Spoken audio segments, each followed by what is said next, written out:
Terceira temporada.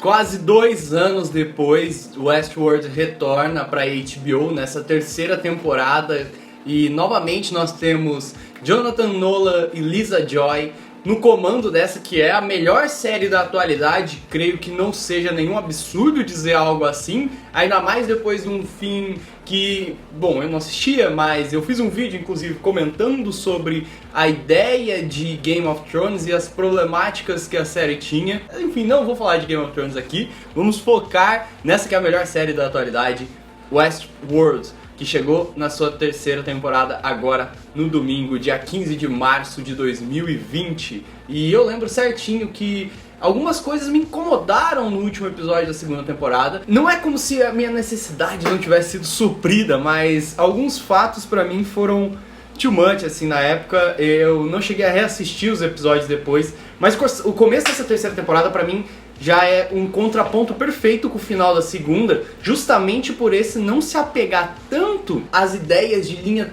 temporal quebrada. Parece que as coisas agora serão em outro tom, e isso é uma das coisas que eu gosto. Nós temos os nossos personagens ainda do coração, nós temos a Dolores nesse episódio, ela acho que vai ser o arco central dessa temporada, pelo menos nesse primeiro episódio deu a entender isso. No começo do episódio, inclusive, ela aparece atacando um dos proprietários, um dos sócios ou algo assim, que tinha ações dentro da Delos. É muito legal como o Jonathan Nolan consegue colocar pequenas coisas, e a Lisa Joy, lógico, conseguem colocar pequenas coisas no roteiro que você vai sacando. Por exemplo, eles usam uma frase de 2001, né, no começo desse episódio. I'm afraid I can't do that. System, get the ambulance. I'm afraid I can't do that. Open the pod bay doors, Hal. I'm sorry, Dave. I'm afraid I can't do that. E claro que pode ser uma forçação de barra, mas eu não acredito em tantas coincidências assim. Inclusive, no último episódio da segunda temporada, na segunda temporada em si, nós tivemos muitas referências bíblicas. E nesse episódio, novamente, nós temos uma referência bíblica que vai aparecer mais pra frente no episódio, que é uma tecnologia ali, um globo gigante que controla muitas coisas. Não ficou muito claro nesse episódio ainda tudo, né? É Westworld, é Westworld. E o que eu gostei nesse começo, e eu acho que eu vou tratar muito disso, eu tô falando aqui mais pra quem já assistiu o episódio, eu não vou ficar comentando e contando o episódio pra vocês, né? Mas são as formas sutis que os roteiristas conseguem descrever as coisas, né? Como essa fuga controlada da realidade, através do descanso, através do uso de drogas, porque parece que eles usam eles se induzem tecnologicamente, eles têm algo dentro do cérebro que consegue induzi-los tecnologicamente a uma espécie de sono induzido, uma espécie de... Eles escolhem o mood, assim, deles, sabe? O que foi, Karina? Minha gata assistiu Westworld comigo.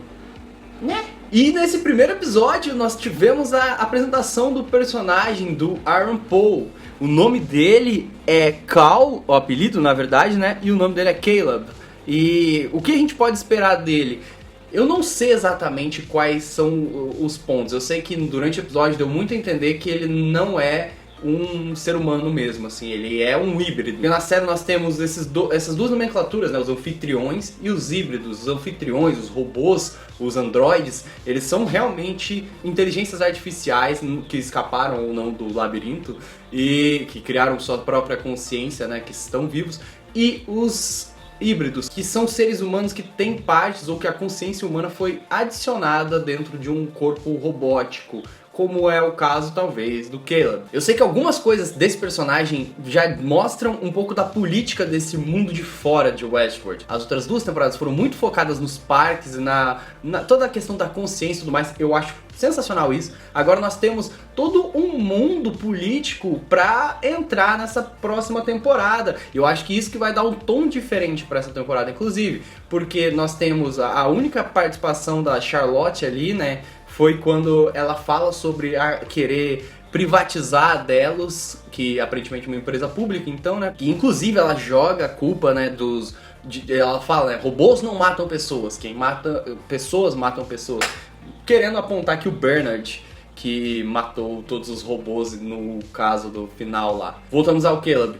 Ele fala sobre um sistema de pontos ali, que eu não entendi muito bem como funciona, mas parece que para gerar emprego, alguma coisa assim, ou naquele aplicativo, porque utiliza... É um aplicativo do crime chamado Recall, que é para você que não consegue ter dinheiro, de alguma forma conseguir aquele dinheiro. O que é um reflexo da precarização, né, do trabalho hoje. Porque você não consegue mais emprego, você tem que se sujeitar a aplicativos que normalmente colocam em situações de perigo. Como foi o caso do rapaz que morreu, que entregava comida pro iFood, e a empresa simplesmente fez nada, né? Porque, enfim. E o aplicativo não dá a entender se ele trabalha totalmente na ilegalidade, mas o episódio não deixa claro isso, mas parece óbvio que sim, né?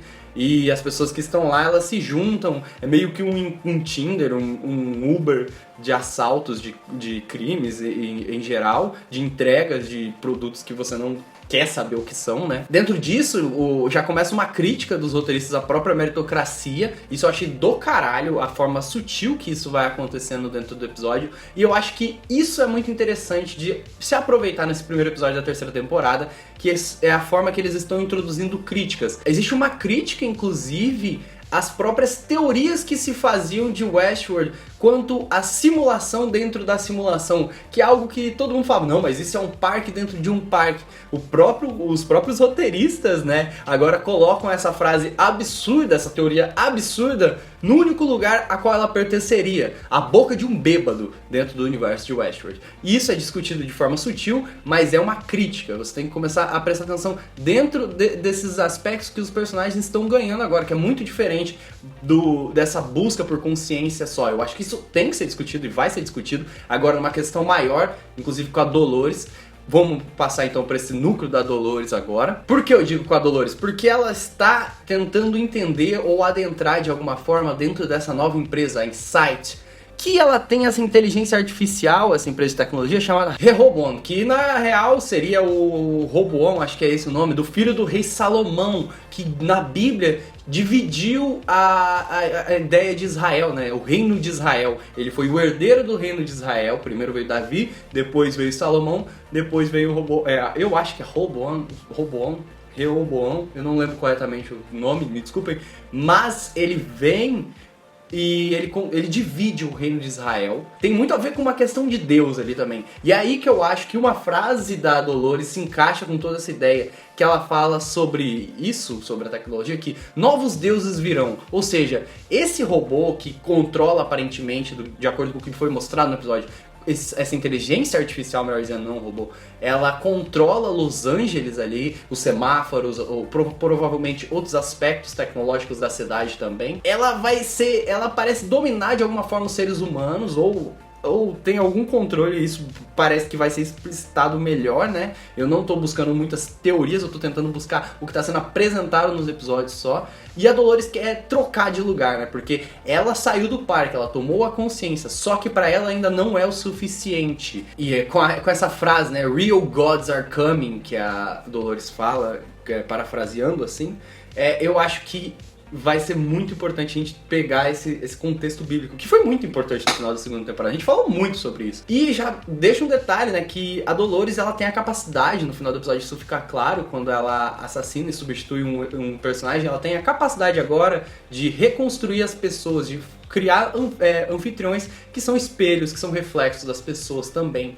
E ela vai utilizar disso para colocar alguns personagens, para colocar alguns, vamos pôr, como eu posso pôr assim, empregados dela, mas são de certa forma robôs que obedecem, né, nesse aspecto. Outro personagem do núcleo que nós conhecemos já, que aparece, é o Bernard, que agora ele tem essa questão que freudianos e lacanianos vão adorar, né? Que ele conversa muito com a própria cabeça, porque tem duas pessoas ali dentro, aparentemente, o Bernard e o Arnold. E essas duas pessoas, as duas personas, não conseguem confiar uma na outra. Uma é muito violenta e a outra tem uma questão sobre confiança ou não. Eles conseguem trocar através de um dispositivo, como foi mostrado, fazer uma troca entre um e outro. Eu não sei até onde isso vai se dar, mas eu achei muito poético eles colocarem um Bernard trabalhando em um açougue / frigorífico, porque ele é um robô e não existe nenhum lugar mais desumanizado do que um frigorífico, né, que lida diretamente com a morte Só que eu achei isso bonito de se ver, assim, em um aspecto geral. Enfim, só um comentário assim, pra se passar. E no final ele é descoberto que ele tá como fugitivo. Ele vai retornar pra Westworld. Possivelmente em busca de Maeve, que inclusive aparece numa cena pós-créditos desse episódio, dentro do War World, que é uma Itália dos anos 40, que tá sendo ocupada pelos nazistas, basicamente. Ela aparece numa cena pós-créditos acontecendo isso. E o Caleb, só comentários rápidos sobre o Caleb. Existe uma questão sobre o loop, né? O loop do robô no parque. E agora eles mostram isso nesse episódio. O loop não mais do robô, mas do ser humano, que o ser humano tá em um loop constante na vida dele. A forma que ele acorda a todo momento, a forma que ele faz o dia a dia dele é um loop também. É a alienação do emprego, é você ficar naquela mesma questão todos os dias. Eu acho isso do caralho como foi mostrado nesse episódio, inclusive.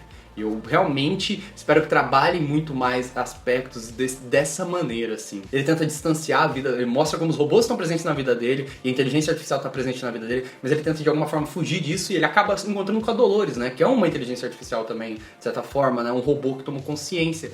E, mano, eu acho que isso vai ser do caralho. Ele tem esse ar meio niilista, meio cansado com a vida. O único personagem que falava com ele era um amigo morto dele, o Francis, que na verdade era uma inteligência artificial que servia como uma espécie de terapeuta pra ele, pra tentar mostrar que o mundo é bom de alguma forma, porque ele foi, de acordo com a cronologia da série, pelo que parece, ele foi pra uma guerra na Rússia, né?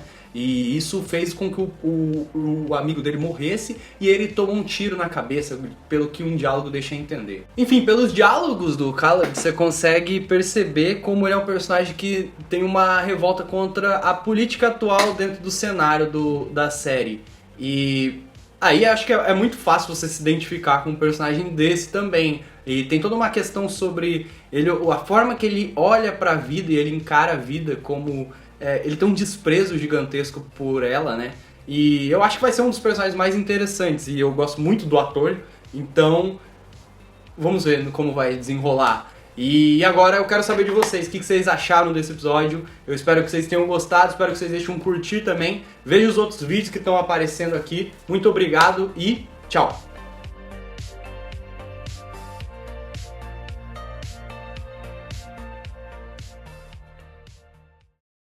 Hey, that's pretty good.